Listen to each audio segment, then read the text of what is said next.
অদূরের হিমেল বাতাসে যেন শীতের রুক্ষতা মিশে আছে। কুয়াশার ঘনঘোর তখনও কাটেনি। সকালের নরম রোদ্দুর খানিকটা আলস্যে ছড়িয়ে আছে প্রশস্ত সাদা কংক্রিটের পথের দুপাশে। হঠাৎই শব্দের ঝংকার তুলে খোলা হলো প্রধান গেটের সুবৃহৎ লৌহদণ্ড। মৃদু শব্দ করে এগিয়ে যাচ্ছে রোলস রয়েস পান্থম মডেলের গাড়িটির চাকা। চারিধারে অসুস্থ কৃষ্ণচূড়া শিউলি সহ নাম না জানা বহু বৃক্ষে সজ্জিত প্রশস্ত সাদা কংক্রিটের রাস্তা বেয়ে গাড়িটি এগিয়ে চলল ভেতরের দিকে। মুহূর্ত কয়েকের মাঝে সেটি এসে থামল সাদা মার্বেলের গম্বুজ আর নীলচে কাচের জানালায় সজ্জিত বিশালাকার প্রাসাদ সম বাড়িটির সামনে। গাড়ির দরজা খুলে ধীরে ধীরে নেমে এলো এই বাড়ির অর্থাৎ খানমহলের মধ্যমণি এমপি ওয়ালিদ খানের একমাত্র পুত্র ওয়াহাজ খান নীল, এলাকার জনপ্রিয় নেতা সাহেব নীল খান। তার পরনে শুভ্র রঙা পাঞ্জাবি, যার ওপরে জড়ানো একখানা শ্বেত শুভ্র শাল। শালটির নিচে দৃশ্যমান সূক্ষ্ম এম্ব্রয়ডারির কারচুপি। তার মুখাবয়বে যেন এক শান্ত অথচ দৃঢ় প্রতিচ্ছবি। স্বচ্ছ নীল রঙা তার চোখের মণি। তীক্ষ্ণ জলায়নের অধিকারী পুরুষটির সার্বক্ষণিক বিদ্যমান কপালের সূক্ষ্ম ভাঁজগুলো যেন তার আভিজাত্যকে দ্বিগুণ করে তোলে। আজ প্রায় 3 দিন বাদে খানমহলে প্রবেশ করল সে। গ্রামীণ সম্পত্তির এক সমস্যা নিষ্পত্তির কাজে প্রায় দিন দিনেক শহরের বাইরে ছিল সে। নীলগাড়ি থেকে নামার সঙ্গে সঙ্গে এগিয়ে আসলো প্রায় জন 4 মিনিট। সে তাদের মধ্যে থাকা বৃদ্ধ করে একজনকে সালাম দিয়ে প্রবেশ করলো অন্দরমহলে। নীলের রুমটা অতি যত্নে গোছাচ্ছে তারই ছোট ফুফুর একমাত্র মেয়ে, নাম সঞ্জিতা আফরা মুন্নি। নীলের রুমটা আকারে এই বাড়ির সবচেয়ে বড়। এবাড়ির অন্যান্য রুমগুলো থেকে সম্পূর্ণ ভিন্ন। একেবারে অত্যাধুনিক ধাঁচের সেই রুমটাতে প্রবেশের পূর্বে প্রথমে অতিক্রম করতে হয় একটা বৃহৎ গলিপথ, যার চারিধারটা সাজানো বিভিন্ন নামিদামি লেখকের বইয়ে। অতঃপর রুমে ঢুকতেই চোখে পড়ে বিশাল কিং সাইজ বেড, বিলাসবহুল ড্রেসিং টেবিলে বৃহৎ আয়না, আর রুমের মাঝে থাকা সুবৃহৎ কাউচ। তবে তার রুমের সবচেয়ে দৃষ্টিনন্দন জায়গাটা হচ্ছে তার দক্ষিণ পাশের সুবৃহৎ সুইমিং পুলটা, যেটা সজ্জিত নানা সবুজ লতা গুল্ম আর বিদেশি ফুলের টবে। বিশাল রুমটা একা হাতে গোছাতে গোছাতে এক প্রকার ক্লান্তি হয়ে পড়ল মুন্নি। তবুও তার মুখে মুস্কি হাসির রেখা বিদ্যমান, কেননা এটা তার শখের পুরুষের কক্ষ। হ্যাঁ, নীলই তার শখের পুরুষ, কিন্তু সে কথা কি নীল জানে? হয়তো না। নীলের কথা মনে পড়তেই ফের আরেকবার আনমনিয়ে মুস্কি হাসলো মুন্নি। বেডসাইড টেবিল থেকে নীলের একটা ফ্রেম বাঁধানো ছবি হাতে নিয়ে আদুরের স্পর্শে হাত বোলালো তাতে। ঠিক সেই মুহূর্তেই পেছন থেকে কেউ একজন উৎফুল্ল কণ্ঠে বলে উঠল, মুন্নু আপু, তুমি এইখানে? নিচে তো ভাইয়া আসছে। ভেসে আসা সেই কণ্ঠস্বরে চমকে পেছনে তাকালো মুন্নি। বুকের ভেতর চলমান হৃৎপিণ্ডের অস্থির নৃত্য শান্ত করতে পরপর দুবার বুকে থাপ্পড় দিল সে। পেছনেই দাঁড়িয়ে আছে নীলের একমাত্র ছোট বোন ওয়াসফিয়া খান নাহা। নাহার এমন হঠাৎ ডাকে তাকে ধমকাতে গেলেও তার বলা শেষ কথাটাই থমকালো মুন্নি। চিকচিক করে উঠল তার আখি জোড়া। প্রফুল্ল কণ্ঠে সে বলল, নীল ভাইয়া আসছে। আরেক মুহূর্ত দাঁড়ালো না মুন্নি। খুশিতে আত্মহারা হয়ে ছুটে বের হয়ে গেল রুম থেকে। মুচকি হেসে তার পেছন পেছন ছুটল নাহা নিচেও। খানমহলের সুবিশাল ড্রয়িং রুম আজ পূর্ণ খানমহলের লোকজনে। কারণ একটাই, সবাইকে ডেকেছেন বাড়ির কর্তা ওয়ালিদ খান নিচে। আজ বড্ড খুশি তিনি। সুগার প্রবলেমের জন্য যেখানে বাড়িতে মিষ্টির উপর নিষেধাজ্ঞা জারি করেছিলেন, সেখানে আজ নিজেই সবাইকে মিষ্টি বিলি করছেন তিনি। তার পুত্র যেন বিশ্ব জয় করে ফেলেছে। অবশ্য সেটা বিশ্বজয়ের থেকে কম কিছু নয়। এর জন্য যে জমির অংশীদারিত্ব নিয়ে দীর্ঘকালীন ভোগান্তি পোহাতে হয়েছে, তাকে সেই জমির সকল সমস্যার নিষ্পত্তি মাত্র 2 দিনে সম্পন্ন করতে পেরেছে তার একমাত্র পুত্র খানবাড়ির সিংহ ওয়াহাজ খান নীল। সেই সুবাদেই এখানে সকলে। আসুন সবার সাথে একটু পরিচয় পর্ব সারা যাক। খানমহলের কর্তা বড় ওয়ালিদ খান, এলাকার জনপ্রিয় এমপি, সঙ্গে একজন স্বনামধন্য ব্যবসায়ী এবং বড় কর্ত্রী মির্জা সূচনা। তাদের 2 ছেলে মেয়ে, ওয়াহাজ খান নীল আর ওয়াসফিয়া খান নাহা। ছোট কর্তা ওয়ালিদ জামান খান, ভাইয়ের ব্যবসার নিবিড় সঙ্গী তার সহধর্মিণী মির্জা সাইমা। তাদেরও 2 ছেলে মেয়ে, ওয়াহিদ খান নিহিত আর মেয়ে ওয়ারিশা খান নীরা। খান বংশের বড় মেয়ে অর্থাৎ ওয়ালিদ খানের ছোট, তবে বাড়ির সবার বড় বোন রোশনারা খান। তার 2 ছেলে মেয়ে মাহমুদুল হক রাউফিন আর মেয়ে রাউফিয়া হক রাফা, আর ছোট বোন রুমিন আর এক মেয়ে সঞ্জিদা আফরা মুন্নি। সবাইকে একে নিজ হাতে মিষ্টি খাওয়াচ্ছেন ওয়ালিদ খান। সবাই নিচে থাকলেও 2 তলা ঝুল বারান্দা দিয়ে নিচে নীলের দিকে অপলক দৃষ্টিতে তাকিয়ে আছে মুন্নি। অপেক্ষা কখন নীল একটিবার তার দিকে তাকাবে। যাও বলো তারে মেঘের পারে, বৃষ্টি বন্দনা জোরে ধরণী তল। যাও বলো তারে শ্রাবণ আষাঢ়ে, মেঘের শত জলে ছুঁয়েছে ভেজা জল। মাতাল হাওয়ার ধ্বনি বৃষ্টিকে শোনে না, ময়ূর পেখম তলে ধিনতা না ধেরে না। শীতকালীন এমন অসময়ের বর্ষার বাড়ি ধারে শিখতে হচ্ছে চারিপাশ। শীতের শুষ্ক বাতাসে গাছের বর্ণহীন পাতাগুলো বেয়ে গড়িয়ে পড়ছে জলবিন্দুরা। এরই মাঝে এমন সময়ের বৃষ্টি উপভোগ করছে সদ্য ঢাকায় আগত ঢাকা বিশ্ববিদ্যালয়ের অনুষদের প্রথম বর্ষের দুই অন্তরঙ্গ নিবিড় সঙ্গিনী নুরাইন হক তিহু আর তাসফিয়া মাহা। একের পর এক কলি মিলিয়ে গান গেয়ে চলেছে তারা। হঠাৎ তিহুর ফোন বেজে উঠতেই ধ্যান ভাঙল তাদের। দ্রুত থেকে সরে গিয়ে একটা ছাউনির নিচে আশ্রয় নিয়ে ফোনটা ধরল সে। সঙ্গে সঙ্গে পাশ থেকে ভেসে আসলো একটা নারী কণ্ঠ। আজকে কিন্তু ঢাকায় প্রচুর বৃষ্টি হওয়ার সম্ভাবনা আছে তিহু। বৃষ্টিতে কিন্তু একদম ভিজবি না, পরে সমস্যা হলে ওখানে তো আমি নেই যে সামলাবে তোকে। তিহু কণ্ঠস্বর শুনে চিনে ফেললো এটা তার মায়ের কণ্ঠ। কৌতুকভরা কণ্ঠে সে বলে উঠল, নো টেনশন, ডু ফুর্তি আম্মু, আমার মাহু আছে না। ওইটাই তো আমার ভরসা। তিহু হেসে মাহার দিকে ফিরে মনে মনে বলল, তোমার ভরসাকে নিয়েই একসাথেই বৃষ্টিতে ভিজছি আমি আম্মু। অতপর মায়ের উদ্দেশ্যে বলল, আচ্ছা আম্মু রাখো, কালকে কোচিংয়ে একটা এক্সাম আছে, পড়তে বসছিলাম। ওই পাশে ভেসে আসলো তিহুর মায়ের রাশভারী কণ্ঠ। আচ্ছা পর, তবে মনে থাকে যেন বৃষ্টিতে একদমই ভিজবি না। আচ্ছা। কলটা কেটে দিল সে। মাহা তার দিকে এগিয়ে এসে বলল, কে কল করেছিল রে? আমার যেহেতু বর বা বয়ফ্রেন্ড কেউ নেই, সেহেতু এই সময় আমাকে আমার মাদার ইন্ডিয়ায় কল করেছিল। মাহা নাক সিটকিয়ে বলল, সোজা কথায় উত্তর দিতে পারিস না?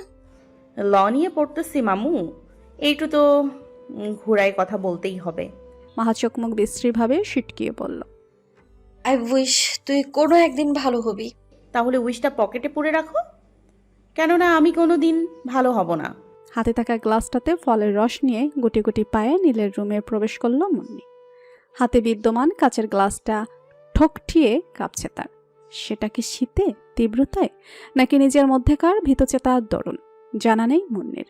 তবে কেবল এইটুকুই জানা, নীলের রুমের সামনে আসলেই হৃদস্পন্দনের এক অদ্ভুত রকম দ্বিগুণ সঞ্চালন অনুভূত হয় তার।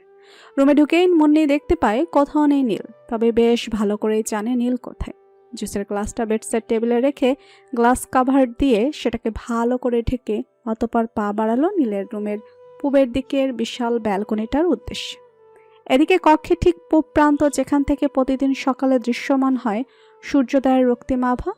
ছাদখোলা সেই বিশাল ব্যালকনিটার একটা বেতের চেয়ারে বসে আছে ওয়াজ খান নীল। নিয়মিত জিমের দরুন ফুলে ওঠা পেশিবহুল শৈল্পিক দেহ তার আবৃত অফ হোয়াইট কালার শার্ট পাঞ্জাবিতে। হাতে ধরে রাখা সিগারেটের ধোঁয়াগুলো মিলিয়ে যাচ্ছে ঘন কুয়াশার অন্তরালে।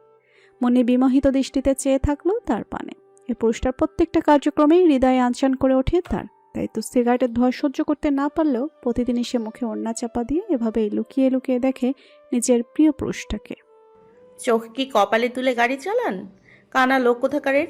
আল্লাহই জানে এর কে যে ড্রাইভিং লাইসেন্স দেয়। আমার কোমরটা মনে হয় একদমই গেল।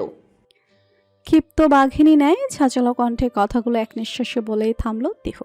সে যাচ্ছিল ভার্সিটির উদ্দেশ্যে।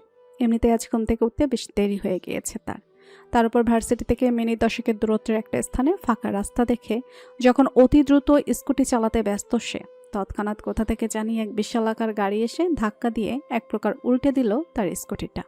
স্কুটিটির নিচে চাপা পড়তে পড়তে বেঁচেছে সে, যদিও সঙ্গে সঙ্গে ব্রেক কষার দরুন তত একটা ক্ষতি হয়নি তার। তবুও শখের স্কুটির এমন হাল দেখে মেজাজ সামলাতে পারল না তিহু। অন্যদিকে আজ একটা ইম্পর্টেন্ট ক্লায়েন্ট মিটিং থাকায় একটু সকাল সকালে নীল বেরিয়েছিল অফিসের উদ্দেশ্যে।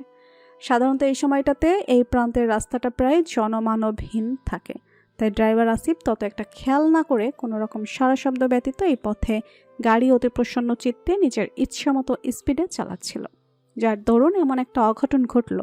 ভেসে আসা সেই নারী কণ্ঠে দ্রুত গাড়ি থেকে নামলো নীল। কি হলো, কথা কানে যাচ্ছে না? বের হন গাড়ি থেকে এক্ষুনি, নয়তো এই নুরাইন হক আপনার এত দামি গাড়ির 12টা বাজিয়ে ছাড়বে বলে দিলাম। কথাটা বলতে বলতে একবার সামনে তাকায় তিহু।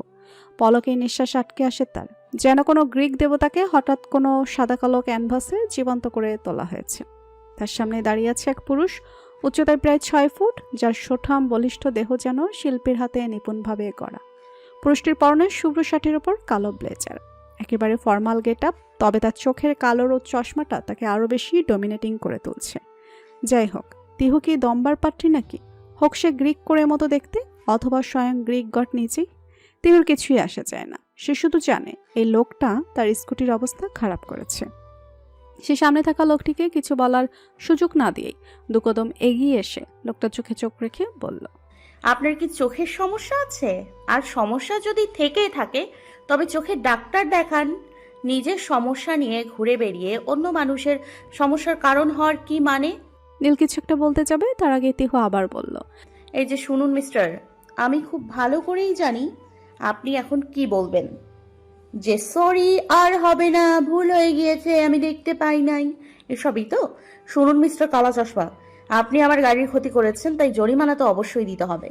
কোনো কথাই কাজ হবে না, নয়তো আমিও আপনার এত সুন্দর দামি গাড়িটার কাজ ভেঙে বলবো সরি, দেখতে পারি নাই। তার এমন কথোপকথনের মাঝে হঠাৎই গাড়ি থেকে নেমে আসে আসিফ। নীলের সাথে এমন রুক্ষ ব্যবহারকারী মেয়েটাকে শাসিয়ে সে বলে, এই মেয়ে, এই জানেন উনি কে? উনি নীল খান, তাই মুখ সামলিয়ে কথা বলো। তিহুর মেজাজ এবার সত্যি সত্যি বিগড়ে গেল। একে তো লোকটা তার গাড়ির ক্ষতি করেছে, তার উপর আবার এত বড় বড় কথা। সে ঝাঁঝালো কণ্ঠে বলে উঠল, উনি লাল, নীল, হলুদ, কমলা যেখানেই হোক না কেন, আই ডোন্ট কেয়ার। উনি আমার স্কুটির ক্ষতি করেছে, সো ফাইন না নিয়ে ওনাকে আমি এখান থেকে এক চুলও নড়তে দিব না। এদিকে নীল অভিভূত দৃষ্টিতে চেয়ে আছে মেয়েটির পানে। মেয়েটির এত সাহস, বারংবার অবাক হচ্ছে সে। যেখানে কোনো মেয়ে কি এলাকার বড় বড় গ্যাংস্টারও তার নামে কাঁপে, সেখানে এইটুকু পুচকি সাইজের মেয়ে তার সামনে দাঁড়িয়ে তাকে এত বড় বড় কথা বলছে। বাঁকা হাসল নীল। অতপর আসিফকে হাতের ইশারায় থামিয়ে এসে মেয়েটির উদ্দেশ্যে বলল, What do you want as a penalty? আপাতত আমার আপনার গাড়িটা ভেঙে দিতে ইচ্ছে করছে। ভেঙে দিই? মেয়েটির এমন কথা, নীলের এমন নির্লিপ্ততায় বেশ ভয় হলো আসিফের। নীল যে শর্ট টেম্পারেড, তাতে এখন যদি এই মেয়েটার কিছু করে ফেলে তাহলে কি হবে? সে ভয়ে ভয়ে মেয়েটির দিকে ফিরে বলল, এই মেয়ে, কি বলছো? মাথা ঠিক আছে তোমার? বিশ্বাস করেন, বিগত 10 মিনিট আগেও আমার মাথা একদম ঠিক ছিল, কিন্তু যখন আপনার কি বললেন জানি, নীল না লাল খান, যাই হোক, উনি আমার স্কুটিটাকে ওনার ওই বিশাল আকৃতির দানব গাড়িটা দিয়ে ধাক্কা দিয়েছে না, তখন থেকেই মেজাজ আমার চাঁদের দেশে। As you wish, you can break my car. Tihu আসিফের সাথে কথা থামিয়ে নীলের দিকে ফিরে বাম ভুরুটার সামান্য নাচালো। অতপর চোখ দুটাই এরকম শয়তানি ভাবে এনে বলল, আর ইউ শিওর? Always. এদিকে তাদের এমন কথোপকথনে পরাণ পাখি উড়াল দেওয়ার মতো অবস্থা আসিফের। সে মনে মনে আল্লাহ আল্লাহ করছে যেন নীল এখানে কোনো অঘটন না ঘটিয়ে বসে। তিহু বাঁকা হেসে কিছু করতে যাওয়ার আগে তার মনে পড়ল আপাতত ভার্সিটিতে যাওয়াটাই বেশি ইম্পর্টেন্ট, কারণ আজকের সপ্তাহের সবচেয়ে ইম্পর্টেন্ট ক্লাস। তাই সে নীলের উদ্দেশ্যে বলল, আপাতত আমার কাছে অত ফালতু সময় নেই যে আপনার এই দামড়া গাড়ি আমি ভাঙবো, তাই আপনি আমার স্কুটিটা সরানোর ব্যবস্থা করুন। আসিফ যেন হাত ছেড়ে বাঁচল। সে দ্রুত নীলের দিকে ফিরে বলল, ভাই, এখানে পাশে একটা ভালো গ্যারেজ আছে, আমার পরিচিত, আমি গেলে এক্ষুনি ঠিক করে দেবে। নীল তাকে চোখের ইশারা দেওয়ার সঙ্গে সঙ্গে স্কুটিটা নিয়ে সেখান থেকে দ্রুত প্রস্থান করলো আসিফ। উদ্দেশ্য গ্যারেজে যাওয়া, তবে তার আগে মনে করে তিহুর কাছ থেকে তার বাসার ঠিকানাটা নিয়ে গেল আসিফ, যাতে স্কুটি ঠিক হওয়ার সঙ্গে সঙ্গে সেটা কাঙ্ক্ষিত ঠিকানায় পৌঁছে দিতে পারে। এদিকে আসিফ যাওয়ার সাথে সাথে নীল যেই না গাড়ি তুলতে যাবে, ঠিক তৎক্ষণাৎ পেছন থেকে তিহু বলল, আপনি কোথায় যাচ্ছেন মিস্টার লাল সাহেব? আপনি চলে গেলে আমাকে ভার্সিটিতে পৌঁছে দিয়ে আসবে কে? এখন একদমই বলবেন না যে আপনার টাইম নেই। আপনি আমার পাক্কা 30 মিনিট লেট করিয়েছেন, সো এখন আমাকে আপনি ভার্সিটিতে পৌঁছে দিয়ে আসবেন। নীল বারংবার অবাক হচ্ছে মেয়েটির এমন ব্যবহারে। শেষ পর্যন্ত কিনা মেয়েটি তার নামটাও বিকৃত করলো। মেজাজ সামলাতে ভাসমান শিরার পেশিবহুল হাতটা শক্ত হলো তার। চল শক্ত করে গাড়িতে উঠিয়ে মেয়েটির উদ্দেশ্যে সে বলল, ওঠো। এক বাঁকা হাসি হেসে মনে মনে বলল, পথে আসো চান্দু, আমারে না নিয়ে যাইবা কই? গাড়িতে উঠে বসলো সে। সঙ্গে সঙ্গে গাড়ির সর্বোচ্চ স্পিডে সেটি চালাতে শুরু করলো নীল। গাড়ি এসে থামলো ঢাকা বিশ্ববিদ্যালয়ের কার্জন হলের দিকের প্রধান ফটকের সামনে। হঠাৎ ব্রেকের কারণে কিছুটা সামনের দিকে ঝুঁকে পড়ল তিহু। বাইরে তাকিয়ে এসে দেখতে পেল সামনে দৃশ্যমান ঢাকা বিশ্ববিদ্যালয়ের প্রধান ফটক। একবার নীলের দিকে তাকালো সে। নির্লিপ্ত ভঙ্গিমায় ড্রাইভিং সিটে বসে আছে নীল। তিহু বের হয়ে যাওয়ার আগে আরেকবার বলল, ধন্যবাদ মিস্টার লাল সাহেব। যদিও ধন্যবাদটা আপনার আমাকে দেওয়া উচিত, কেননা আমি আপনার গাড়ি এখনো ঠিক রেখেছি। হোয়াট এভার, আমি আবার একটু নরম মনের মানুষ কিনা, তাই আপনাকে থ্যাংক ইউ বললাম। আর হ্যাঁ, মনে করে আমার স্কুটিটা বাসায় পৌঁছে দেওয়ার ব্যবস্থা করবেন। কথাটা বলে বেরিয়ে গেল। তিহু নীলের চোখ মুখে যেন আগ্নেয়গিরির উদ্গীরণ ঘটেছে। অগ্নি স্ফুলিঙ্গ ঝরে পড়ছে তার কালো রোদ চশমার নিচের নীলাপ চোখ দুটি দিয়ে। ভার্সিটির ক্লাস শেষে আইন অনুষদের এলাকা পেরিয়ে তিহু আর মাহা এগিয়ে যাচ্ছে কার্জন হলের দিকে। উদ্দেশ্য বাসায় ফেরা। একই ফ্ল্যাটে ভাড়া থাকে তারা দুজনে। হঠাৎই মাহা বলল, তোকে তো আমি সেই সকাল থেকে ফোন করছিলাম, তাও এত দেরি করে আসলি কেন? কানির কানি, তুই আর আমি কি আলাদা বাসায় থাকি? একই বাসায়, একই ফ্ল্যাটের, একই রুমে থাকি আমরা। তারপরেও ভার্সিটিতে এসে আমাকে ফোন করেছিলে কেন? ভাষা ঠিক কর ছেড়ি। আর তুই তো পড়ে পড়ে মোষের মতো ঘুমোচ্ছিলি। আমারও ঠিক খেয়াল ছিল না যে আজকে ইম্পর্ট্যান্ট একটা ক্লাস আছে, তাই আর তোকে ডাকিনি। তারা হাঁটতে লাগলো। মাহফের বলল, কিরে বললি না তো, দেরি হলো কেন? আর তোর স্কুটি কই? স্কুটির কথা মনে পড়তেই কপাল সামান্য কুচকালো তিহু। আরে আর বলিস না, কোথা থেকে এক আবার লোক এসে আমার স্কুটিটার 12টা বাজিয়ে দিয়েছে। যাই হোক, ও লোককে এতটাই দিয়েছি না, জীবনে আর কখনো ও সাবধানে গাড়ি চালাতে গেলেও 10 বার ভাববে আমার কথা। তারপর তোর কোথাও লাগেনি তো? আর স্কুটিটা কই? না, সেভাবে লাগেনি, শুধু ওই স্কুটিটা আমার উপরে পড়েছিল বলে একটু ব্যথা লেগেছিল আর হাতটা একটু ছিলে গিয়েছে, নাথিং এলস। আর স্কুটিটা ওই আবাল লোকের এক সহচর বলেছে রাতের মধ্যে পাঠিয়ে দেবে সারাই করে। আচ্ছা চল, বাসায় গিয়ে অ্যান্টিসেপটিক লাগিয়ে দিচ্ছি। চুমকি চলেছে একা পথে, সঙ্গী হলে দোষ কি তাতে? হার মেনেছে দিনের আলো, রাগলে তোমায় লাগে আরো ভালো। ও সুন্দরী চলেছে একা পথে। রাস্তা দিয়ে যাচ্ছিল তিহু আর মাহা। হঠাৎই রাস্তার পাশের কিছু বখাটের এমন গানের থমকালো তারা। তিহু তাদের দেখে ফিরে বলল, oh, nice song, I like it. ও আগুন সুন্দরী। এদিকে বখাটেগুলোর এমন সম্বোধনে মেজাজ সপ্তমে চড়ে গিয়েছে মাহার। দাঁতে দাঁত চেপে তিহুর হাতটা শক্তভাবে চেপে ধরেছে সে।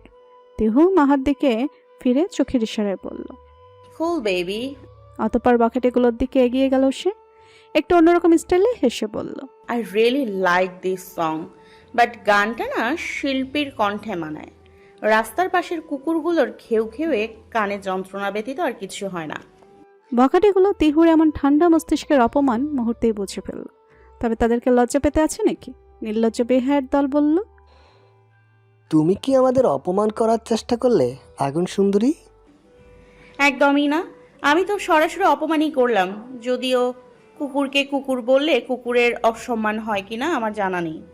এবার আর কে সামলাবে তাদের? বখাটেগুলো একসাথে খেপে পড়ল উঠে। মুখ সামলে কথা বল, না হলে তোর এই সুন্দর মুখটা কালকে সকালে কাউকে দেখাতে পারবি না।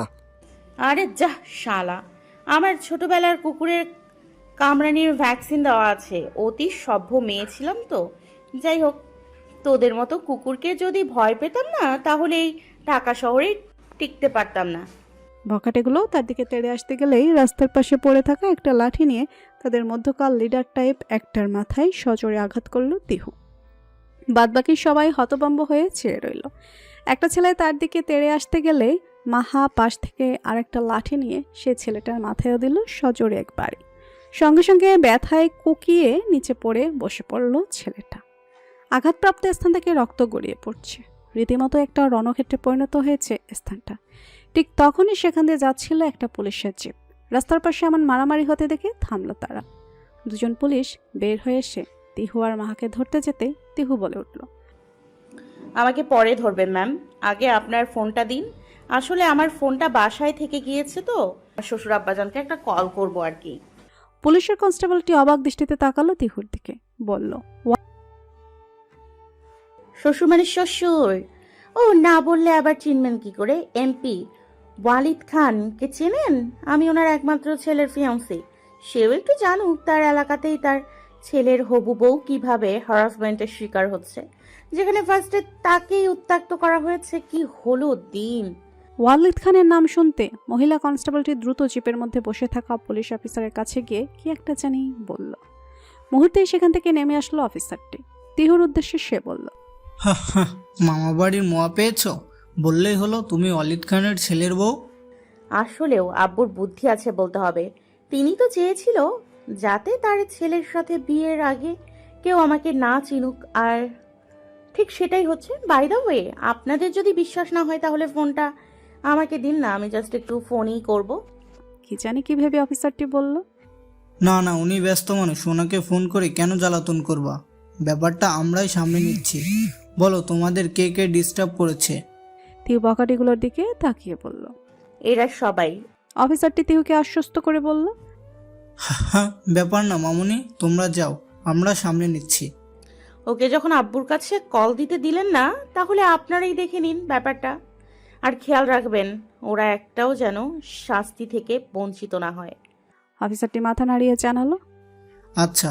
অতি দ্রুতই সেখান থেকে প্রস্থান করলো দুই রমণী। সব একটি গুরুত্বপূর্ণ ক্লায়েন্ট কনফারেন্স শেষ করে নিজেদের অফিস ভবনের দোতলা সুবিশাল কেবিনের সোফাটাতে শরীর এলিয়ে দিয়েছে নীল। হাতে থাকা ক্রিস্টালের বলটি অনবরত ঘুরিয়ে চলেছে সে। বারংবার তার চোখের সামনে ভেসে উঠছে সে ক্ষিপ্ত রমণীর সাহসী গর্জন। স্মৃতির পাতায় দোলা দিচ্ছে ওই রমণীটির দেওয়া নাম মিস্টার লাল সাহেব। চোয়াল মুখ শক্ত করে বসে আছে নীল। হঠাৎই কেবিনে প্রবেশ করলো তার পিএ আয়াজ এহসান। আয়াজকে দেখেই নীল বলল, I need some information, Ayaz. Fast. Ayaz এগিয়ে এসে বলল, কি ইনফরমেশন স্যার? আসিফের কাছে একটা অ্যাড্রেস আছে, ওই অ্যাড্রেসে তুমি যাবে স্কুটি নিয়ে। আসিফ না, গট ইট? আয়াজ অবাক হয়ে তাকালো নীলের দিকে। সে তো এসেছিল কিছু ফাইল নীলকে দেখাতে, কিন্তু নীল এসব স্কুটির কথা, অ্যাড্রেসের কথা কি বলছে? কিছু বোঝা না সত্ত্বেও কোনো প্রশ্ন করলো না আয়াজ। বাধ্য ছেলের মতো মাথা নাড়িয়ে সে বলল, ওকে স্যার। প্রত্যুত্তরে এক অদ্ভুত রকম বাক্য হাসল নীল। ফ্ল্যাটে আসার পর থেকেই তিহু লক্ষ্য করছে মাহা অন্যরকম ভঙ্গিমায় চোখ সরু করে তাকিয়ে আছে তার দিকে। ব্যাপার কি রে মেহু, এমনি তাকায় আসুস কেন? আমার কি চেহারা সুন্দর হয়েছে নাকি? সে দ্রুত ড্রেসিং টেবিলের বড় আয়নাটার সামনে দাঁড়িয়ে মুখে হাত দিয়ে বলল। না না, যেমন ছিলাম তেমনই আছি। তারপর সে মাহার দিকে ফিরে বলল, তয় এখনো কি দেখছস? দেখছি যে আমি কত বড় ভণ্ডের সাথে থাকি। তিহু চোখ সরু করে বলল, মানে? এমপির ছেলের বিয়ে কবে ঠিক হলো রে? আচ্ছা থাক, আচ্ছা তুই আমাকে বল, এমপির ছেলের নামটা কি? তিহু হেসে বলল, ও এই ব্যাপার। তখন যদি আমি এমপির ছেলের কথা বুদ্ধি না করে বলতাম, তাহলে এতক্ষণে লাল দালানের মধ্যে থাকতে হতো বেবোজ। তুই আর তোর বুদ্ধি, তা এমন উদ্ভট বুদ্ধি হঠাৎ করে তোর মাথায় এলো কোত্থেকে? এমনি হঠাৎ পাশের দেয়ালে লাগানো এক পোস্টারে তাকিয়ে দেখলাম এমপির ছবি, তখনই হুট করে মাথায় আসলো। আর এমনিতেই কিছুদিন পরে ইলেকশন, তো ওই নির্জীব পোস্টার আর তার মালিক কোনো কাজে তো আসুক আমাদের নাকি? অফিসারটা যদি তোর থেকে নাম্বারটা চাইতো তাহলে? কামন মাহু, এত কিছু ভাবলে কি আর তখন ওই বুদ্ধিটা মাথায় আসতো? ওরে ভণ্ড রে, তুই যে লোকের কথা বলছিস না এমপির ছেলে, তুই কি জানিস উনি কি পরিমাণ ফেমাস পার্সন? আমি তো ঢাকায় আসার আগেই মামার কাছে ওই লোকের নাম শুনেছি, ওয়াহাজ খান সম্ভবত। এখন যদি এই কথাটা ওই লোকের মানে শুনে সে যে তুই ওনার পরিচয় ভাঙিয়ে খাচ্ছিস, তাহলে তোর কি মনে হয় তুই আস্ত থাকবি? জো হোগা দেখা জায়গা।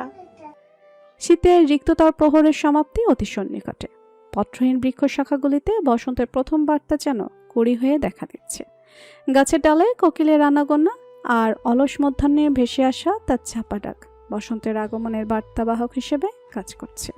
বাতাস এখনো উষ্ণ হয়নি, তবে তার মধ্যে এক গোপন ব্যাকুলতা মিশে আছে। আকাশে সোনালি রোদ আর নরম হাওয়ার স্পর্শ। মনে হয় প্রকৃতি যেন রঙিন ওড়না পরে বসন্তের অপেক্ষায় আছে। সেদিন তিহু আর অফিসারটার কথোপকথন শুনেছিল তাদেরই অনুষদের কেউ একজন।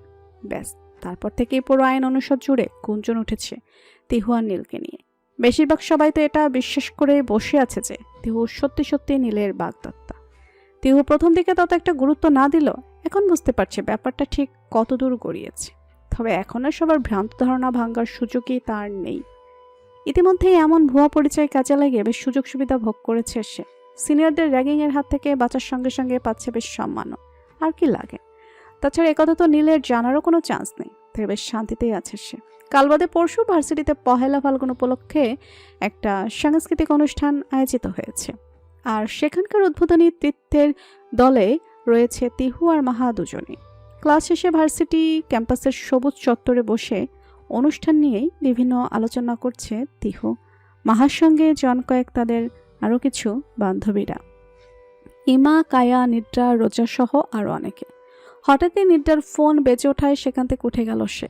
আলোচনার মাঝে হঠাৎ নিদ্রার এমন উঠে যাওয়ায় তিহু বলল, আজ কেউ নেই বলে, নইলে আমিও দেখিয়ে দিতাম। তার কথা শুনে কায়া বলল, দেখো আমাদের নেতার বউ বলে কি সে নাকি সিঙ্গেল। কায়ার এমন কথায় মাহা তিহুর দিকে চেয়ে হেসে মনে মনে বলল, ও যে কি ভণ্ড তা তো শুধু আমিই জানি। ইমা বলল, তাহলে এটাই সিলেক্টেড তো, যে আমরা লাল পাড়ে বসন্ত রঙের শাড়ি পরবো?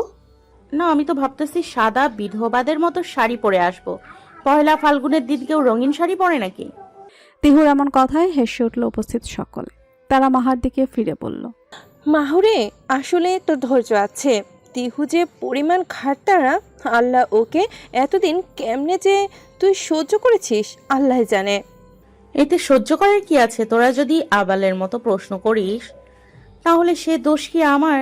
একটু আগে তো সবাই মিলে সিদ্ধান্ত নিলাম যে লাল পেরে বাসন্তী রাঙ্গা শাড়ি পরা হবে। তারপরেও কেন ইমা আবার একই প্রশ্ন করছে?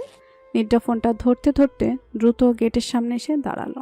সেখানে আগে থেকে অপেক্ষমান ছিল ইফাস। তড়িঘড়ি তাকে আসতে দেখে ইফাস বলল, থাকো কোথায় তুমি? ফোন ধরতে কি বেশি কষ্ট হয়ে যায়? সে কখন থেকে তোমাকে ফোন দিয়ে চলেছি। নিদ্রা দ্রুত এগিয়ে এসে বলল, এত রাগার কি আছে? বললাম তো সরি। তুমি যখন নীল ভাইয়ের সাথে মিটিংয়ে থাকো তখন কি আমি কখনো তোমাকে বলেছি কেন ফোন ধরনি? এখানে নীল ভাইয়ের কথা আসলো কোত্থেকে?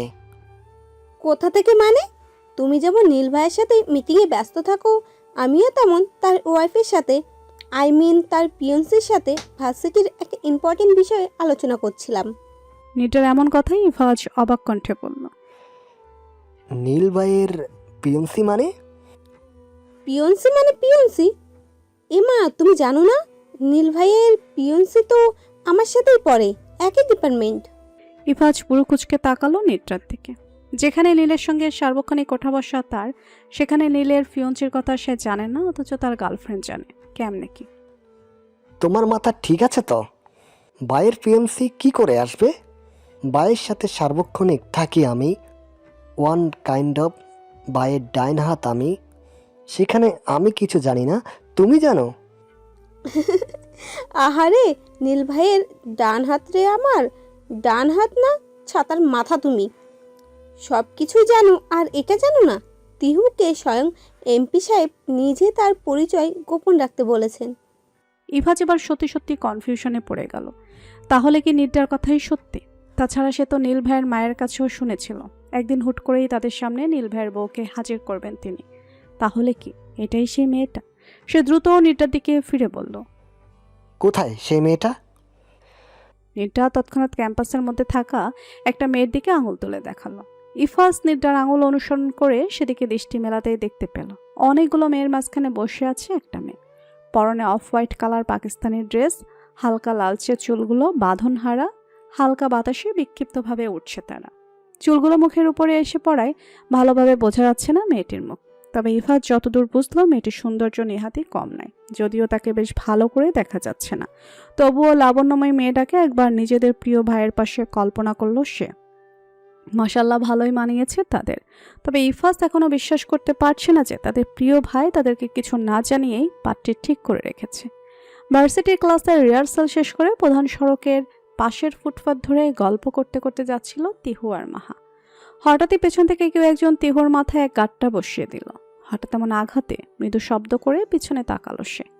পিছনে উপস্থিত ব্যক্তিটিকে দেখে দাঁতে দাঁত চেপে সে বলল, তুই? তিহুর দৃষ্টি অনুসরণ করে পেছনে তাকালো মাহা। উপস্থিত ব্যক্তিটাকে দেখে সে অবাক হয়ে বলল, তুই কখন আসলি? তাদের পেছনে দাঁড়িয়ে আছে দুই নিবিড় সখীর আরেক সঙ্গী। চিপচিপে গড়নের মাঝারি আকৃতির এক তামাটে পুরুষ রিশাদ আহমেদ। রিশাদ অবশ্য তাদের দুজনের বেস্ট ফ্রেন্ডই বলা চলে। তারা তিনজনই একসাথে চান্স পেয়েছিল ঢাবিতে। তবে একটা সমস্যার দরুন ঢাকায় আসতে কিছুদিন বিলম্ব হলো রিশাদের। কিন্তু হুট করেই তাকে দেখে অবাক হলো তিহু মাহা দুজনেই।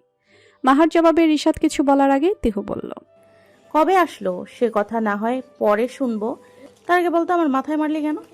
রিশাদ আবারও তিহুর মাথায় আরেকটা গাঁটটা দিয়ে বলল। বেশ করেছি, আরেকবার শোন, আবারও মারবো। তিহু তাকে কিছু বলতে যেতেই মাহা বলল, রাস্তার মাঝখানে কি করছিস তোরা? ও আমার মাথায় মারলো কেন? সেটা না হয় বাসায় গিয়ে শোনা যাবে। আর রিশাদ, তুই থাকার ব্যবস্থা করতে পেরেছিস তো? থাকার ব্যবস্থা করতে পারবো না মানে? আমায় চিনিস? আমি যে জায়গায় যাব সেই জায়গার ফ্ল্যাটের লোকজনই আমার জন্য বাসা ছেড়ে দেবে। ও লে আইসে আমার নবজাদা। তারা তিনজন মিলে এমনই হাজারো বন্ধুত্ব সুলভ দুষ্টুমিপূর্ণ কথা বলতে বলতে এগিয়ে চলল বাসার দিকে।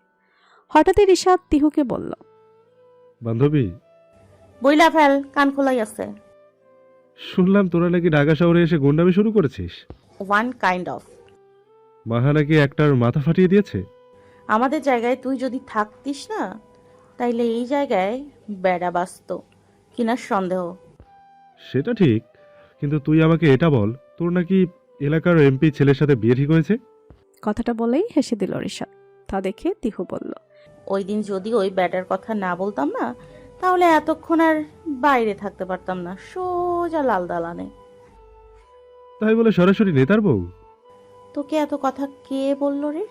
রিহাদ মাহার দিকে তাকিয়ে ফিরে বলল, আমার বান্ধবী আছে না।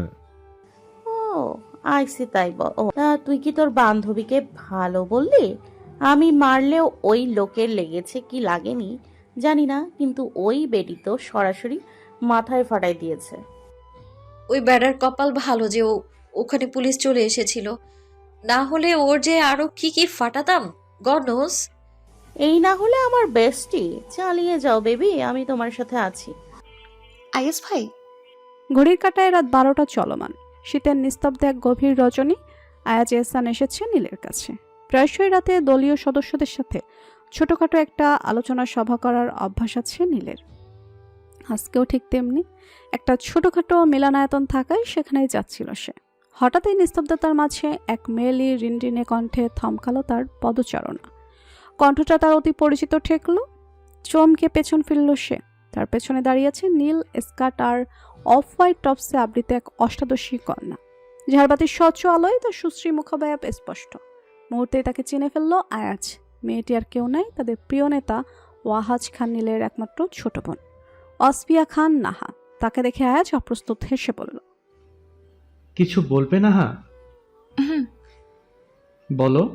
শব্দগুলো যেন কণ্ঠ দিয়ে বেরোতেই চাচ্ছে না নাহার, অথচ তার কাছে অনেক কিছু বলার। নিজেকে ধাতস্থ করে শুকনো একটা ঢোক গেলে সে শুধু বলল, এত রাতে? আয়াজ সামান্য হেসে বলল, আসলে স্যার আসতে বলেছিলেন এই জন্য। ও নাহা কথাটা বলেই চুপ হয়ে গেল। আয়াজ মুহূর্ত খানেক দাঁড়ালো নাহার আর কিছু বলার অপেক্ষায়। তবে সে নিশ্চুপ, তাই আয়াজও আর দাঁড়ালো না। সে চলে যেতেই নাহার হাত মুষ্টিবদ্ধ করে পা দুটি দিয়ে ফ্লোরে সামান্য আঘাত করে পড়ল। তুই কোনোদিনই কি আইএস ভাইয়ের সামনে ঠিকমতো কথাটা বলতে পারবি না? হ্যাঁ, একটু আগেই না কত প্র্যাকটিস করলি, আর এখানে এসে সবগুলি খেয়ে ফেলেছিস। শুধু শুধু কি আর নিহিত ভাই তোকে হাবলি বলে? ঠিকই বলে। নিজেকে হাজারটা ভৎসনা দেওয়া শেষে মুখটা বাংলার পাঁচের মতো করে রুমের দিকে পা বাড়ালো নাহা। তাহলে কালকেই ফাইনাল? শিওর বল, কিন্তু যদি তোরা শিওর হোস তাহলে আমি কোনো না কোনোভাবে বোমাকে রাজি করাতে পারলেই কেল্লা ফতে, বাবাকে নিয়ে আর কোনো সমস্যা হবে না। বন্ধুদের সাথে নাইট আউটে ঢাকার বাইরে যাওয়ার জন্য শীতের এমন রুক্ষ হওয়ার মাঝেও ছাদে দাঁড়িয়ে প্ল্যান করছিল নিহিত। কেননা রুমে কথা বলাটা অত্যন্ত রিস্কের, যদি কেউ শুনে ফেলে। এমনিতে এই বাড়ির কারোই নাইট আউটে যাওয়ার অনুমতি নেই, তার উপর আবার ঢাকার বাইরে। ওরে বাপরে, বাড়ির কর্তা যদি জানতে পারে তাহলে খবর আছে নিহিতের। হঠাৎই পেছনে কারো উপস্থিতি অনুভূত হয় তার। তৎক্ষণাৎ পেছনে তাকাতে শেখ দেখতে পায়। কোমরে দুহাত বাঁধে দাঁড়িয়ে আছে তার জীবনের একমাত্র সমস্যা সৃষ্টিকারী তার বড় ফুফু ছোট মেয়ে রফিয়া হক ওরফে রাফা। রাফাকে দেখে ভূত দেখার মতো চমকে ওঠে নিহিত। গেল রে গেল, সবটা গেল। যা থেকে বাঁচার জন্য শীতের তীব্রতার মাঝেও ছাদে এসে দাঁড়িয়েছে সে। সেই ভূতনিটাই পিছনে তার। নিহিত দ্রুত কল কেটে ফোনটা রেলিংয়ের উপর রেখেই এগিয়ে যায় তার দিকে। এদিকে রাফা কোমরে হাত বেঁধেই বলে, আরে বাস, নাইট আউট এএমজি। এটা তো এক্ষুনি বড় মামাকে না জানাতে পারলে আমার পেটের ভাত হজম হচ্ছে না। ওকে নিহিত ভাই, বেস্ট অফ লাক। আমি এক্ষুনি যাচ্ছি মামুর কাছে। কথাটা বলে সে পা বাড়াতে যেতেই পেছন থেকে তার হাতটা খপ করে ধরে বসে নিহিত। ভূতনির বাচ্চা ভূতনি, আজকে তোকে এই ছাদের থেকেই ফেলে দেবো আমি, তখন উপরে গিয়ে বড় মামুর কাছে নালিশ করিস। নিহিতের এমন কথাই কিছুটা ভয় পায় রাফা। ঠোঁট নাড়িয়ে বড় মামাকে ডাকতে যাওয়ার আগে নিহিত এক হাতে চেপে ধরে তার কোমল ওষ্ঠতায়। ভয়ে চোখ বড় বড় হয়ে যায় রাফার। মৃদু গোঙানি দিতে থাকে সে। তা দেখে নিহিত বাঁকা হেসে বলল, কি হলো, মুখ দিয়ে কথা বেরোচ্ছে না কেন? এমনি সময়তে বক বক করে আমার কানের পোকাগুলি নাড়িয়ে দিস, এখন কথা বেরোচ্ছে না কেন? হ্যাঁ, ষোড়শী কন্যাটার এবার সত্যি সত্যি ভয় হতে লাগলো। তার থেকে বয়সে প্রায় 5 বছরের বড় এক চিপচিপে গড়নের সুঠামদেহী পুরুষের সামনে নিজের ক্ষীণ শরীরের সর্বোচ্চ শক্তি প্রয়োগেও লাভ হলো না যেন। এক চুলো নড়ল না নিহিত। এদিকে রাবার এমন বাঁচার আপ্রাণ চেষ্টায় তাকে ধাক্কা দেওয়ার ব্যাপারটা বেশ উপভোগ্য ঠেকছে নিহিতের কাছে। ভিতর আফা এবার চোখ দিয়ে অনুনয় করতে লাগলো। এবার বেশ মায়া হলো নিহিতের। সে তার মুখটা ছেড়ে দিয়ে বলল, এইটুকু বয়সে চোখে এত মায়া কোত্থেকে আসে তোর? পিচ্ছি কথাকার, যা আমার সামনে থেকে। আর আমার নাইট আউটের কথা যদি কেউ জানতে পারে না, তাহলে মনে রাখিস ওই শেওড়া গাছের পেতনি দিয়ে তোর ঘাড় মটকাবো। নিহিতে থেকে ছাড়া পেয়ে রাফা জোরে একটা নিঃশ্বাস নিল। অতঃপর ফের দুষ্টু হেসে পড়ল। কেন কেন? শ্যাওড়া গাছে পেতনি দিয়ে কেন? পেতনি কি তোমার বউ নাকি? দাঁড়া, দেখাচ্ছি পেতনি আমার বউ কিনা। কথাটা বলে সে রাফার পিছু নিতেই রাফা এক ছুটে চিলে কোঠার সিঁড়ি বেয়ে নিচের দিকে যেতে যেতে বলল, নাইট আউটের কথা কাউকে বলি বা না বলি, শ্যাওড়া গাছে পেতনি যে তোমার বউ এটা সবাইকে বলবো। রাফা নিচে চলে যেতেই তার দিকে ফিরে নিহিত মুস্কি হেসে বলল, পাকনি কথাকার। বহুদিন পর সবার অনুরোধে আজ খড়ের কোণে পড়ে থাকা গিটারটা হাতে নিয়েছে নীল। গিটারের স্ট্রিংয়ে তার সূক্ষ্ম হাতের আঁচড়ে টুংটাং শব্দ হচ্ছে। কি গান গাইবে বুঝতে পারছে না সে। হঠাৎই স্মৃতির পাতে একটা সুর হানা দিতেই গলা খাকারি দিয়ে সে গেয়ে উঠল, সারা রাত ভোর চোখের ভেতর স্বপ্নে তোমার আনাগোনা। দলের সকলের প্রিয় নেতার কণ্ঠে এমন গানে মুগ্ধ হয়ে চেয়ে আছে।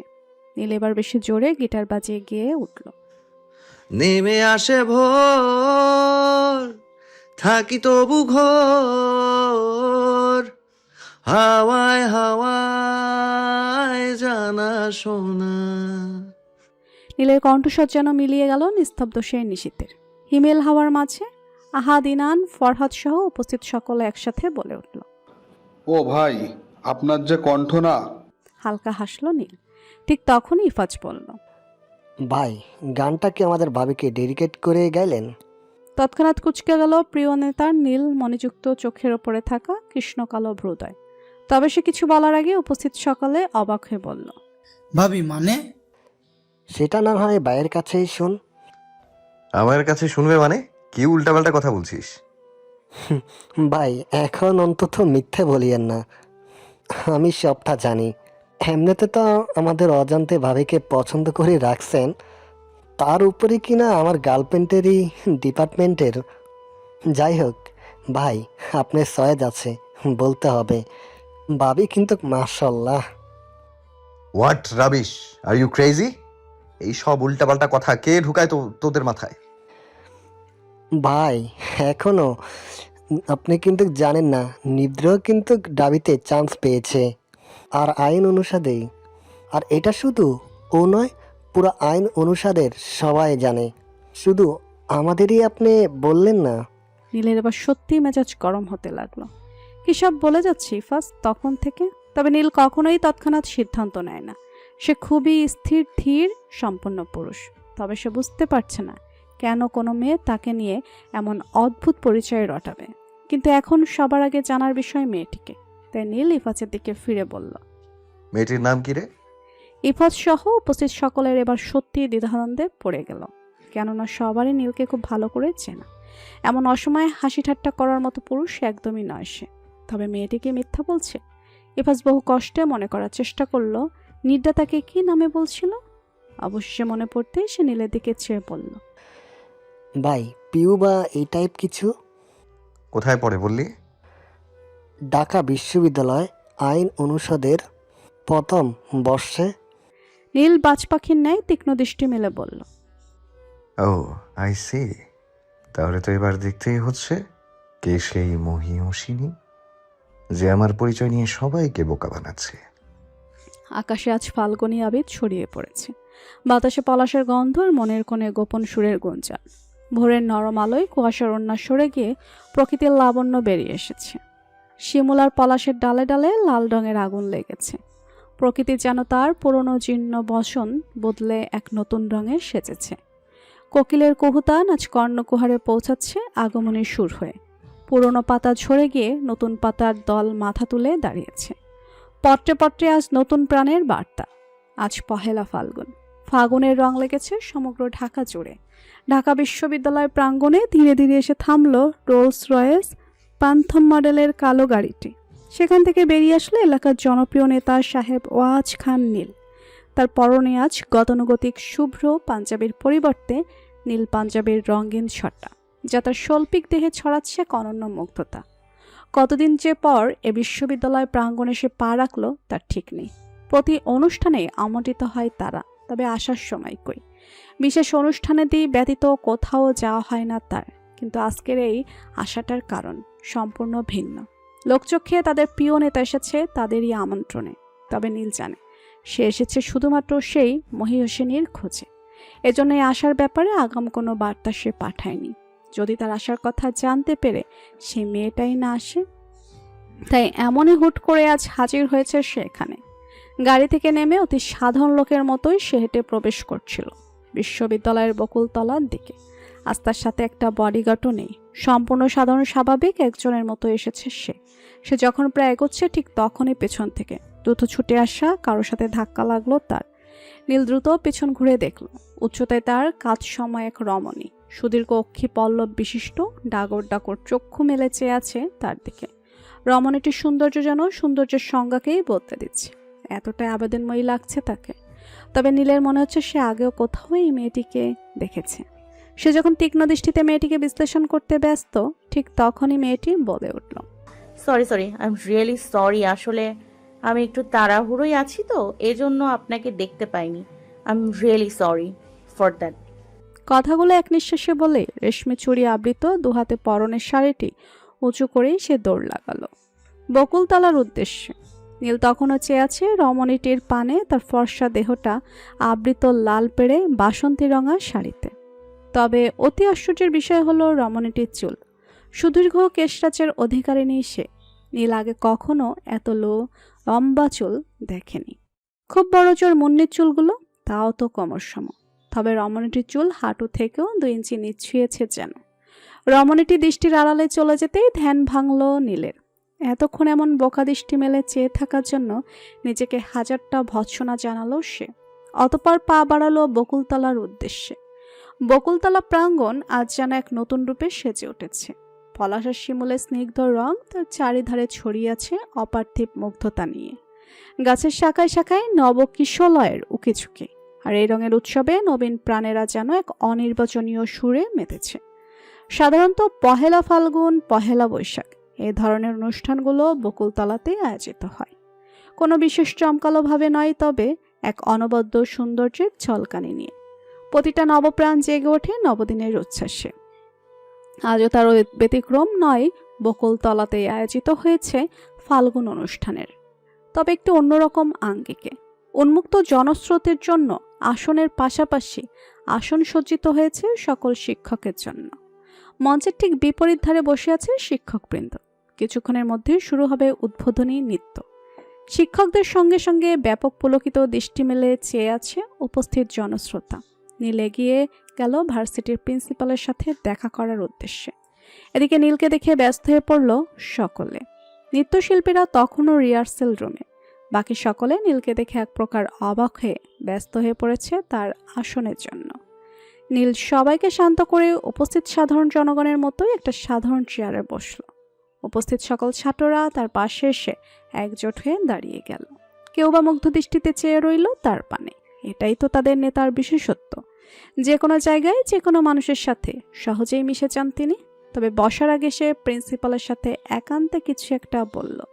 প্রিন্সিপাল সামান্য হেসে মাথা নেড়ে সম্মতি জানালো। মুহূর্ত কয়েকের মাঝে শুরু হলো উদ্বোধনী নৃত্য।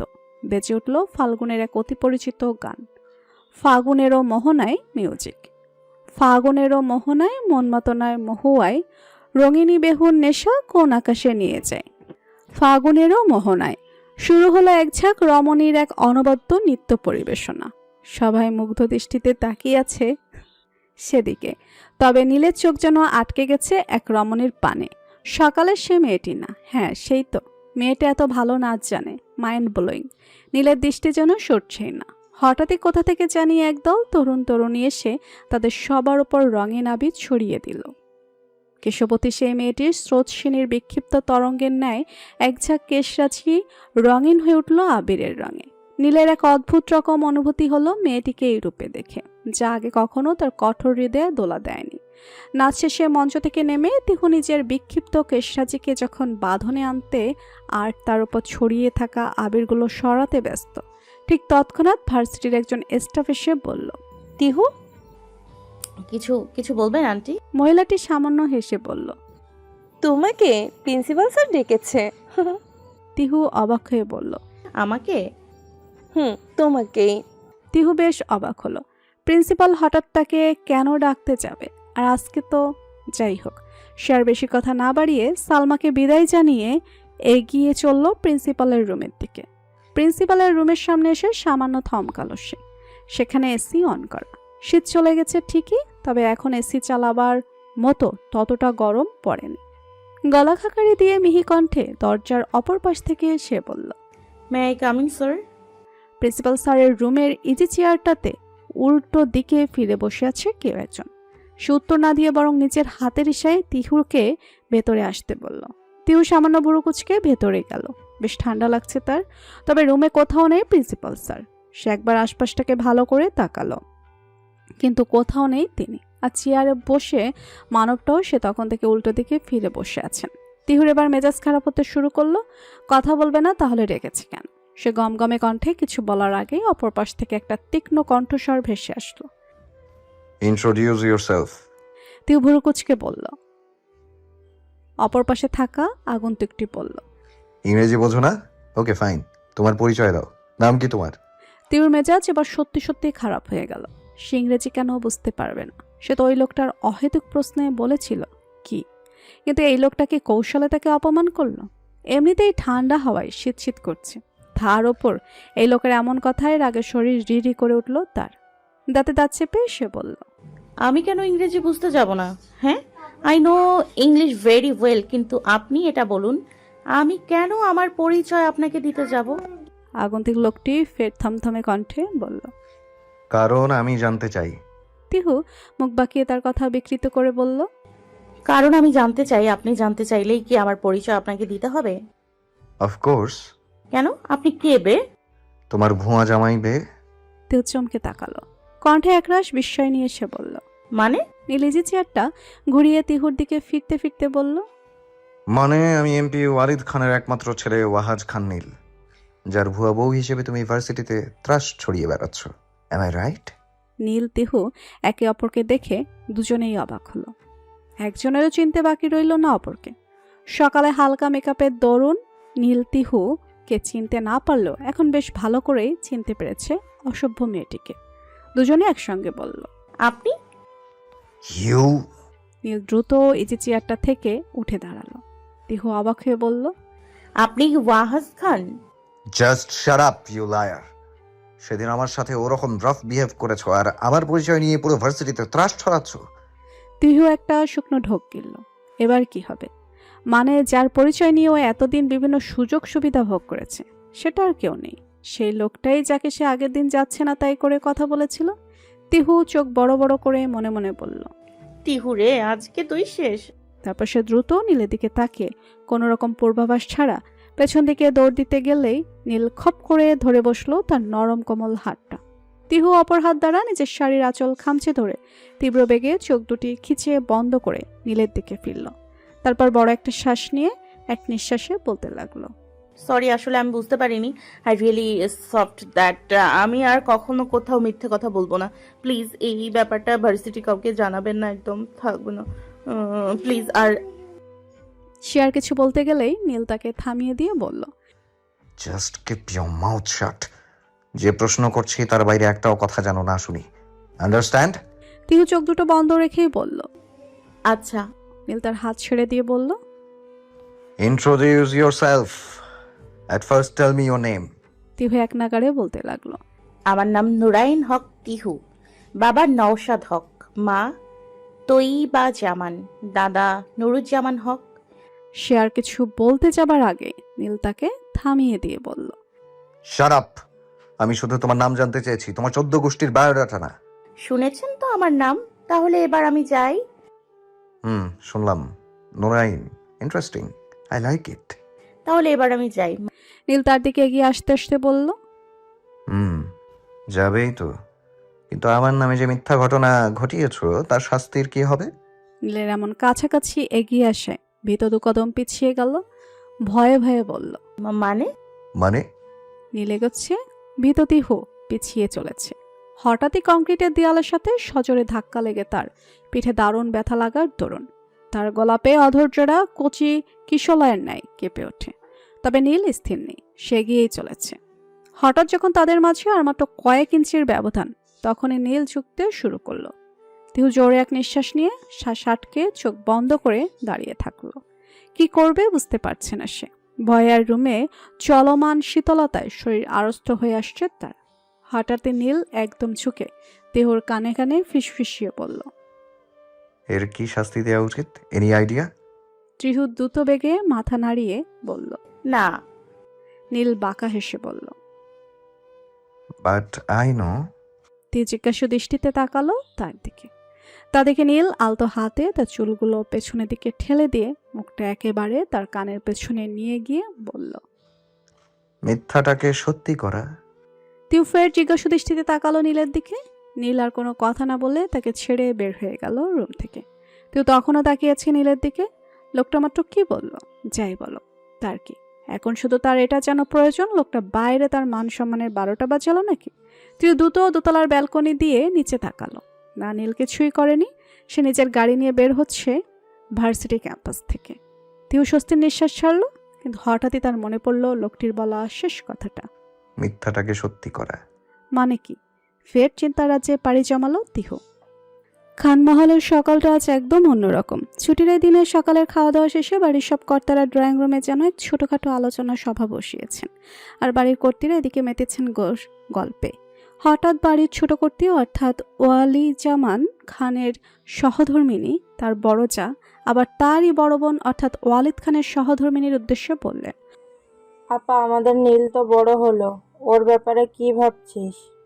তৎক্ষণাৎ পাশ থেকে নীলের বড় ফুফু বলল, হ্যাঁ রে সূচনা, আমাদের নীলটার জন্য তো এখন কাউকে লাগে না, মানে ওকে আর কতদিন একা একা রাখবি? মির্জা সূচনা হেসে বললেন, তুই আমায় বলছিস রোশানা? আমাদের রাউফিন ও তো বড় হলো, ওর ব্যাপারে কিছু ভাব। আর সবচেয়ে বড় কথা, রাউফিনের বিয়ে না করিয়ে তুই ভাবলি কি করে নীলের বাবা ওর ব্যাপারে কিছু ভাববে? রওশনারার মুখমণ্ডল যেন মুহূর্তেই ঢেকে গেল কালো মেঘে। মলিন হেসে তিনি বললেন, আর রাউফিনের বিয়ে এমনিতেই দেশে আসে না, আর বিয়ের কথা শুনলে তো কখনোই আসবে না। বড় বোনের এমন কথায় তার কাঁধে হাত রেখে ছোট বোন রুমিনারা বলল, মন খারাপ করিস না আপা, দেখবি ইনশাল্লাহ একদিন আমাদের রাউফিনও সবটা বুঝতে পারবে। আর সেদিন তোর আচরণটা হয়তো একটু খারাপ হয়ে গিয়েছিল, তবে মাতৃত্বের দিক থেকে তা কোনো দিক দিয়ে বলছিল না।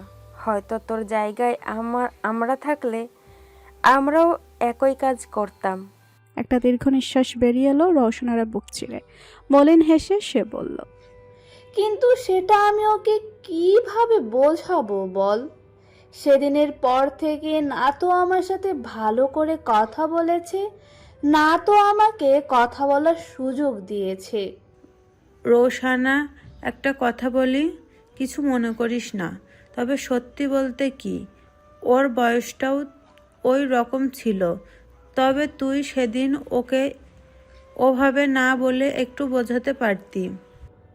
আমি হাজারটা চেষ্টা করেছিলাম ওকে বোঝানোর, তবে ও তো আমার সাথে ঠিকমতো কথাই বলেনি। আর তো কিছুদিন পরে ও চলেই গেল।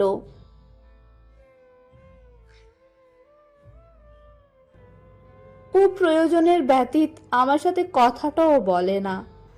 আচ্ছা, হতাশ হোস না রৌশানা, ওর সাথে আমরা কাল রাতেও কথা হয়েছে। ও আমাকে কথা দিয়েছে আর কিছুদিনের মধ্যেই ও ব্যাক করতে চায়।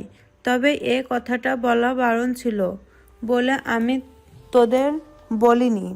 ছেলের আগমনী বার্তায় চোখ মুখ যেন চিকচিক করে উঠল রওশনার। মির্জা সূচনার দিকে ফিরে আবেগ আপ্লুত কণ্ঠে সে বলল, সত্যিই বলছিস সূচনা? মির্জা সূচনা হালকা হেসে ভুরু নাড়ালো। রওশনার আনন্দে চোখ বেয়ে অশ্রু কণারা গড়িয়ে পড়ল। এতদিন পর তার একমাত্র ছেলে বাংলাদেশ আসবে জানতে পেরেই খুশিতে মনটা ভরে যাচ্ছে তার। ওপস, মুন্নি আপু, আর কতক্ষণ লাগাবা? নাহার এমন অধৈর্যপূর্ণ কণ্ঠে মুন্নি একবার তার দিকে তাকালো। মুন্নি মূলত নীলের জন্য পায়েস করছিল। পায়েস নীলের প্রিয় খাবারগুলোর মধ্যে অন্যতম। সেজন্য তো যেদিনই নীল বাসায় থাকে সেদিনই মুন্নি খুব যত্ন করে পায়েস বানায় তার জন্য। আজ যেহেতু ছুটির দিন আর নীল বাসায় থাকবে, তাই সকালে নাস্তা সেরে সে লেগে পড়েছে পায়েস তৈরিতে। এত অধৈর্য কেন রে তুই?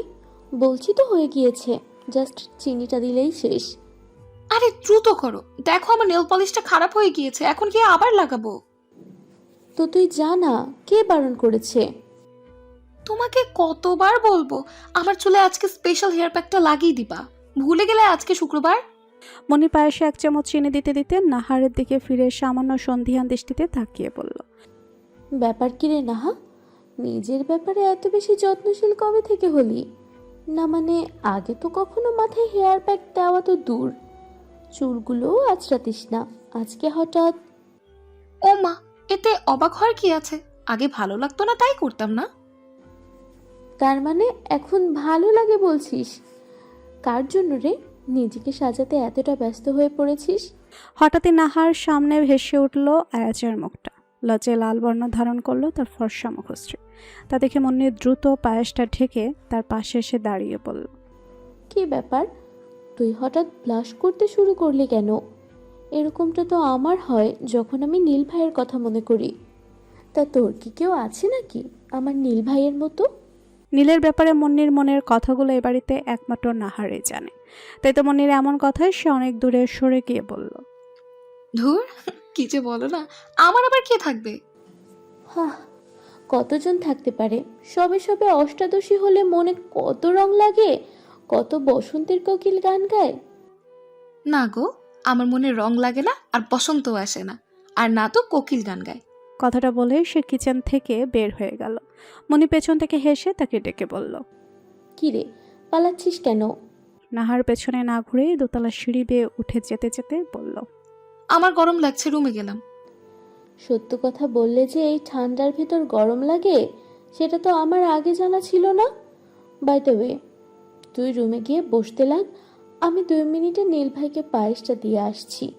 নাহার চলে গেল। মনি সেদিকে তাকিয়ে মুচকি হেসে ফের পায়েসের দিকে মনোনিবেশ করলো। একটা কাচের বাটিতে পায়েস অতি যত্নে হরেক রকম বাদাম আর কিশমিশ দিয়ে সাজিয়ে নীলের রুমের পূর্বের প্রশস্ত পথটা অতিক্রম করে সবে রুমে ঢুকছিল মুন্নি। হঠাৎই ভেসে আসে এক তীব্র পারফিউমের ঘ্রাণে থমকালো তার পদচারণা। মুহূর্তে সে বুঝে গেল এটা টম ফোর্ড স্যান্ডাল ব্লু পারফিউমের তীব্র সুগন্ধ। আর এই সুগন্ধি শুধু নীলের রুমের সামনে থেকেই পাওয়া যায়। খানিক মুচকি হাসলো মুন্নি, নিয়ে অতঃপর নিজেকে সামলে এগিয়ে চলল রুমের দিকে। নীল ড্রেসিং টেবিলের সামনে দাঁড়িয়ে চুলগুলো হালকা ব্রাশ আপ করছিল। তার পরনে শুভ্র পাঞ্জাবির উপর দামি কোট। হয়তো কোথাও বের হবে সে, কিন্তু আজকে ছুটির দিনে কোথায় যাবে কি জানি। মুন্নি যখন এই সকল চিন্তায় মশগুল, তখনই নীল বলল, কিছু বলবি? নীলের কণ্ঠে ধ্যান ভাঙল মুন্নির। নীল আয়নায় স্পষ্ট দেখতে পাচ্ছে মুন্নির অবয়ব। তার হাতে থাকা পায়েসের বাটিটা দেখেও নীল এক প্রকার না দেখার ভান করে বলল, কিছু বলার থাকলে দ্রুত বল, আবার একটা ইম্পর্টেন্ট কাজ আছে।